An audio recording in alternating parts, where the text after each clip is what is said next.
Hello there, this is Sang. Welcome to my channel. In this video, let me share to you these biblical facts about snow.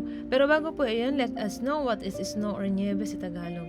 Ito ay singaw mula sa earth at naiipon sa napakalamig na atmosphere at kapag magsama-sama ang mga maliliit na ice crystals na form ang snowflake. So kapag mabigat na siya, doon na nagkakaroon ng snowfall. Kung mapapansin po natin, medyo malabo ang video dahil po yan sa fog. Nasapik na po ito ng bundok na may taas na 3,275 meters above sea level, around 5 degrees ang temperature. From Taoyuan, 3.5 hours po ang aming naging biyahe papunta dito sa Hewanshan Snow Mountain, Nanto. Dito lang po yan sa Taiwan.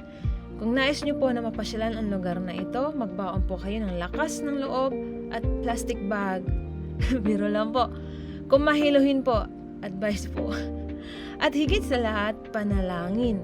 Garantisado, safe na safe.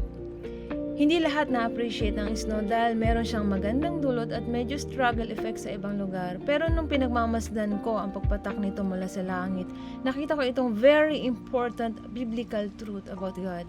Diba kapag umuulan, yung normal na ulan lang, dinidilig niya ang mga bundok at mga lupain. Very beneficial sa mga puno at halaman. Gayun din ang snow. Tinutulungan niya maging fertile ang mga lupa at dapat fertile ng lupa para maging malusog lahat ng may ugat. Sa lupa po ha, hindi po kasama yung mga ugat-ugat natin yan sa katawan. Varicose vein. Biro lang po. Yan po, seryoso na po tayo. Gaya po sa provisional effect ng snow sa lupa, ganun din po si God. He is a provider. I-base po natin sa Bible, sabi po sa Isaiah 55:10, sapagkat kung paanong ang ulan ay lumalagpak at ang niebe ay mula sa langit at hindi bumabalik doon, kundi dinidilig ang lupa at pinasisibulan at pinatutubuan ng halaman at nagbibigay ng binhi sa maghahasik at pagkain sa mga ngain. Praise God po, no? Imagine po kung walang ulan or snow, papaano mabubuhay ang mga puno't halaman sa mga kagubatan, sa mga lugar na hindi abot ng tao at malalayo sa mga ilog at dagat. Ito mga puno't halaman ang source of oxygen natin. So God provided rain and snow to water all the living creatures on earth. Tunay po ng ating Diyos ay great provider at hindi niya tayo pinapabayaan. Pangalawa, kung gaano kaputi ang snow, sa ganyan din kaputi inihambing ng Lord ang paglilinis niya sa ating mga karumihan at mga kasalanan. Lahat ng kasalanan ay marumi at mabaho at walang kasalanang malinis. Sabi po sa Isaiah 1:18, magsiparito kayo ngayon at tayo'y magkatuwiran, sabi ng Panginoon. Bagaman ang inyong mga kasalanan ay maging tila mapula, ay magiging mapuputi na parang niebe. Bagaman maging mapulang gaya ng matingkad na pula, ay magiging parang balahibo ng bagong paligong tupa. Wow! Inihambing pa ng Lord sa parang bagong paligong tupa. Tunay na ang Diyos ay mapagpatawad. He is a forgiving God. Minsan nahihiya po tayo lumapit sa Diyos kasi ang tingin natin, wala nang kapatawaran yung kasalanan natin.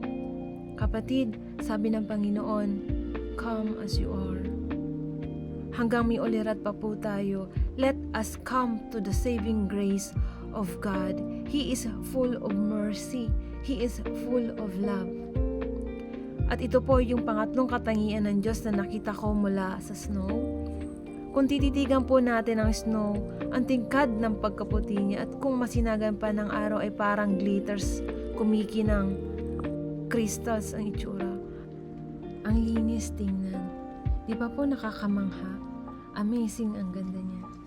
Sabi sa Revelation 1:13-14, at sa gitna ng mga kandelero ay may isang katulad ng isang anak ng tao na may suot na damit hanggang sa paa at may bigkis ang dibdib na isang pamigkis na ginto. At ang kanyang ulat, ang kanyang buhok ay mapuputing gaya ng balahibong maputi ng tupa, gaya ng niebe. At ang kanyang mga mata ay gaya ng ningas ng apoy. Si Jesus Christ po ang binabanggit sa chapter na ito. Buhok at ulo pa lang yon. At kung tatapusin natin buong verse 14, blazing fire ang mata niya. Imagine po ang glory ng Lord. How can I describe it? Tunay po, He is an awesome God. He is an amazing God. And He will be coming.